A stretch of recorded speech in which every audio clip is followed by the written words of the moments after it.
We all know Dragon Ball Daima, the new anime series that came out just a couple months ago after a long starvation of no Dragon Ball content. The games have carried us for so long, and all these type of things. But today I want to go into something about Daima's ending.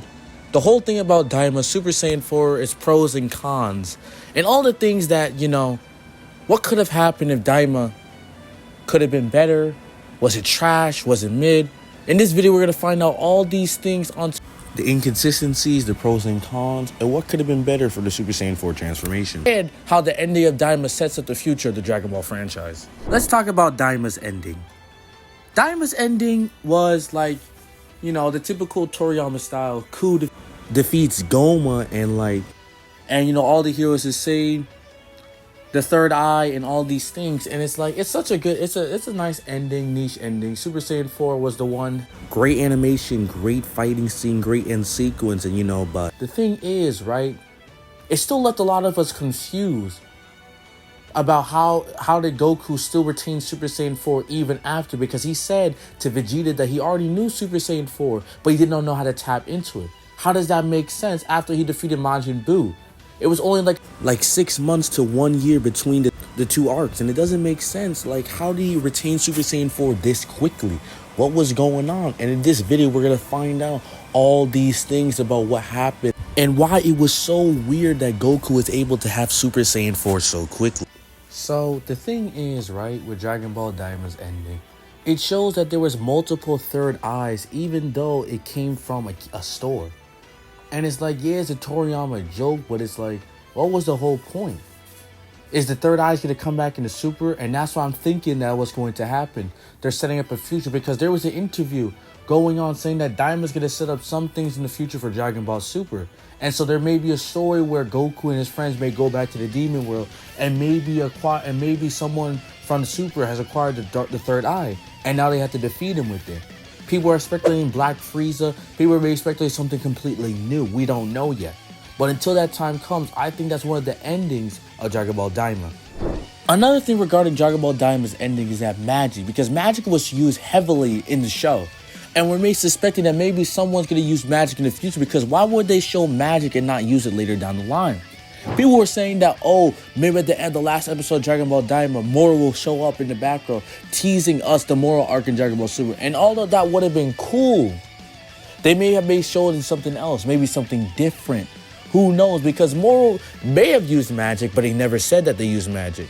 So it's like, what is their planning? What is their plan? And maybe a Dragon Ball Super movie going back to the Demon Realm for a possible setup for another arc back in the Demon Realm, and with the multiple third eyes being used. Hopefully Daima's ending sets up a future, because if I'm being honest with y'all, 20 episode miniseries, even though finally after 6-7 plus years of no Dragon Ball content, it was nice to have a refresher of something new and different besides the manga. But at the same time though, we are still looking for Dragon Ball Super. So if this whole thing was just used for just, this is Dragon Ball's back, y'all, here y'all go, then it's like, that doesn't make any sense, because we want the story to continue from where we left off. Some people don't like Goku and his friends becoming kids again. People don't even like GT. Some people just want to go back to the original roots. And yes, maybe Super does not live up to what Z or OG Dragon Ball is, but people still want to see the characters that we grew up and love continue in the way that they are showing. So why, if this was all for nothing, then what was the point of even releasing Dragon Ball Daima in the first place? Now let's talk about the pros and cons of the new Super Saiyan 4. The new Super Saiyan 4, for starters, is that we finally get to see it in new animation and supposedly canon material. So that's obviously a big plus, because Super Saiyan 4 is one of the most iconic and most popular transformations in the Dragon Ball franchise, with Super Saiyan and Ultra Instinct. Another thing about Super Saiyan 4 as a pro is that it goes into the link roots of the Saiyan heritage, that is a monkey, because the big hands and they run and look like a monkey. So that's another good thing. Another good thing, another pro about the new Super Saiyan 4 is that it goes good for the games, because the games have now more material to use, more forms to use, more money to make sure that we're able to stay happy. Because right now, we don't even know when the next Dragon Ball arc or the next movie or even if Super will come back. We don't even know. So until that time comes, we still have these type of things to look upon. And finally, because it's new content. But there is a lot more cons there is to pros. Now let's get into the cons. For starters, one con is that there's going to be another debate now. Because in the Dragon Ball community, the Dragon Ball franchise, there's always some OG Dragon Ball stands, Z stands, Super stands, GT stands. And now with the inclusion of Daima now, there's now going to be Daima stands. And GT fans and Daima stands are going to be like, which Super Saiyan 4 form is better? Which one looks better? Which one was done better? All these type of things. So now there's going to be more arguments and more confusion in the Dragon Ball franchise. And more stands because of which one looks better. Instead of just basically just saying that one prefers one over the other. Another con is that the Super Saiyan 4 introduction was not good. Because at the end of Dragon Ball Daima, Goku said that he already has Super Saiyan 4 in his back pocket. So we thought that our theories was that Neva was going to use his magic and let Goku use Super Saiyan 4 for a limited amount of time. And then once that magic runs out, he's not able to use it anymore. But later on in the last episode, we found out that Goku already had access to it. He just didn't know how to tap into it. And Neva made him tap into it. Now it doesn't make sense because now Goku has used Super Saiyan 4 now. And has Super Saiyan 4 in his back pocket. Now people are saying, why didn't he use it against Beerus in Battle of Gods? Why didn't he do all these type of things? In the manga, he said that this is my third transformation with the Super Saiyan 3 panel. All these type of things. Now it makes it confused. And now people are going to try to make it, make sense. Like, this is what happened. That's what happened. And this is a major plot hole. Now, yes, we understand that Dragon Ball Daima came after all these type of projects, so this thing was never introduced, or this thing was not even a thought till now. But at the same time, though, it makes big plot holes in the Dragon Ball franchise now, especially with manga panels saying that this is now Super Saiyan 4 now. This is my third transformation, what is supposed to be his fourth transformation now.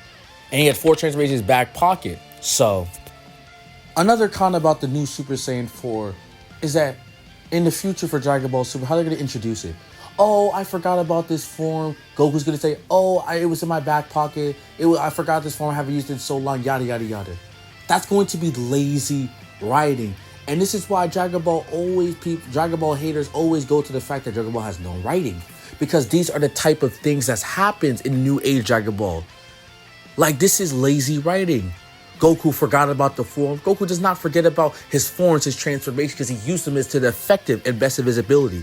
He didn't forget he had Super Saiyan 1. He already knew the flaws back in the Cell Saga when Gohan asked him why couldn't he defeat Cell in his buff form because he was so strong. And Goku said because he has a lot of strength but has no stamina. Let's play that clip real quick. You can beat Cell. You can. I know you can. Not in this form. Not yet. What? Why not, Dad? I know I look like I can't, Gohan. But these bulky muscles make it hard to move fast. And if I'm going to beat Cell, I can't have anything slowing me down. I may have great power, but what good is it if I can't catch my enemy? It takes more than brute strength to win a fight. But now they're talking about, they're going to say that Goku forgot his form. That is so out of character and that is lazy writing. So that is another con that's going to happen when they try to introduce it, if they introduce it in Dragon Ball Super. And the last con for this is that Super Saiyan 4's introduction was really lazy. There was no foreshadowing. There was no storytelling about, this Super Saiyan 4 go down. The storytelling was not pointing towards it.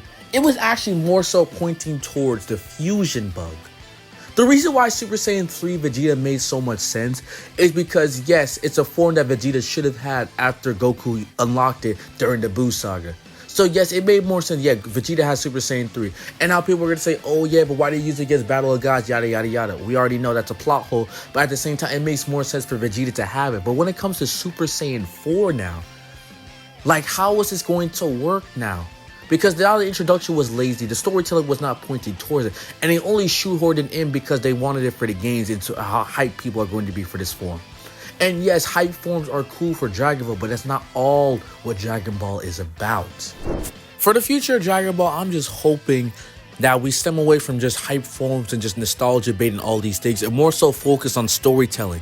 So that way Dragon Ball is something more than just hype transformations and nostalgia. Because as the state we're going, yes, it was good that Dragon Ball Daima happened. I would give the show like a 6.5 to 7 out of 10. I don't think it's the worst product for Dragon Ball, but I don't think it's the best either. It's still good though that Toriyama was last Toriyama's work. all rest in peace to him and all that. But the thing is that for the future of Dragon Ball, we need more so focus on storytelling and the transformations happen and make sense more so than hypeness and form. Because Beast Gohan was just a callback to Super Saiyan 2. That's all it was. Broly and Gogeta made sense. They made it in a way to show storytelling while also showing hype scenes around that mixture. So if it could be like that, that would be good as well. But until then, guys, what are your thoughts on Dragon Ball Daima? What do you think about Super Saiyan 4? What do you think about the form? What do you think about Dragon Ball Daima's ending? And how this sets up the future of Dragon Ball? With all that being said, like and subscribe, y'all, to the channel. Join our Discord in the server below. And follow our Insta and our TikTok because we are trying to go worldwide. Thank you guys so much for watching. Have a great day and stay powerful.